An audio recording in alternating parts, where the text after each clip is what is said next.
En cette journée internationale des personnes handicapées, il est primordial d'affirmer que l'accès aux droits, quel qu'il soit, doit être universel et effectif. En février prochain, ce seront les 20 ans de la loi de 2005 et il est urgent que les choses changent. Cette proposition est une étape vers l'autonomie, alors que le droit de se déplacer librement est encore nié aux millions de nos concitoyens qui vivent avec un fauteuil roulant. Pourtant, 3 lois posent l'obligation d'accessibilité aux lieux publics. L'inégalité demeure toujours.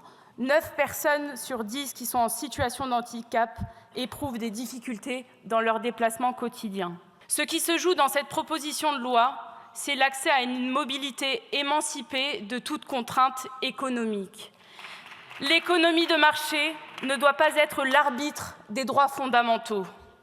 L'achat d'un fauteuil, actuellement si mal remboursé par la sécurité sociale, pèse très lourd sur les personnes en situation de handicap et les seniors en perte d'autonomie. En 7 ans de mandat, Emmanuel Macron aurait pu s'attaquer à ces injustices qui font de l'handicap la première source de discrimination dans notre pays. Malgré la réussite des Jeux paralympiques qui ont permis d'effleurer l'idéal d'une société plus inclusive, Emmanuel Macron a oublié le portefeuille ministériel dédié au handicap dans la première composition du gouvernement Barnier. Une raison parmi tant d'autres de vous censurer demain.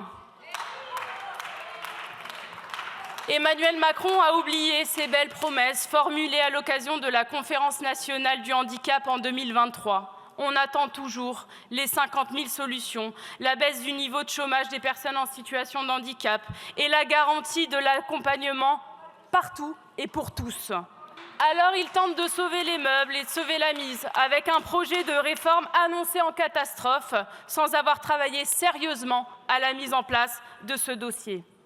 Résultat, un prix maximal de vente donnant le droit à la prise en charge, ce qui va la concentrer sur les fauteuils low cost et inadaptés. La mise en place d'un plafond de remboursement est un autre obstacle à la garantie de remboursement de l'ensemble des fauteuils roulants. Il empêchera de nombreuses personnes d'accéder à un équipement vital car le prix maximal de vente exclut l'essentiel des fauteuils du remboursement.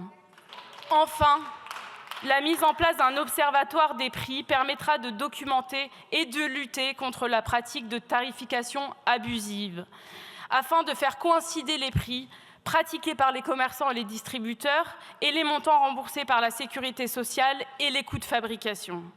Soyons clairs, nous n'accepterons jamais la spéculation sur les fauteuils roulants.